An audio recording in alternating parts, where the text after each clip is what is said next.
நாங்கள் இரவு படுத்திருந்தோம். நாங்கள் 2 பேரும் அவர்கள் செட்டியில் படுத்தேன், நான் அரைக்கா படுத்திருந்தேன். நான் படுத்துக்கு ஏதோ முழங்கி இடித்த மாதிரி கிடந்து கதை விடாச்சு.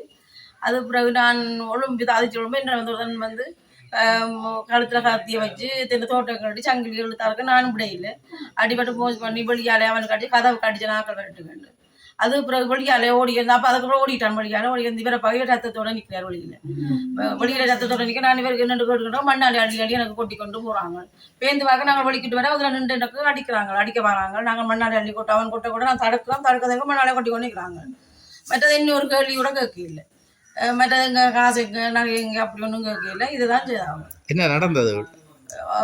களவு சங்கிலி 2 சங்கிலியும் தோடு கட்டினது தான். மற்றது இவற்றை எல்லாம் இருக்கு. இவருக்கு அடிச்சு சத்தம் மண்டையில ஒரு 10 ஏதோ பிடிச்சோன்னு சொன்னாங்க.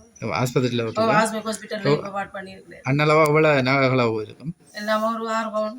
6 பவுன் போயிருக்கும். போலீஸுக்கு அறிவிச்சானீங்களா? போலீஸுக்கு அறிவிக்க ராத்திரி 1 மணிக்கு இருந்து அடிச்சோன்றிருக்கோம். நடந்த நேரம் துவங்கி எல்லாம் அடிச்சோன்றிருக்கோம். மண்ணுக்கு இன்னொரு தரம் வந்து எங்களுக்கு தகவல் எடுக்க வேண்டியது.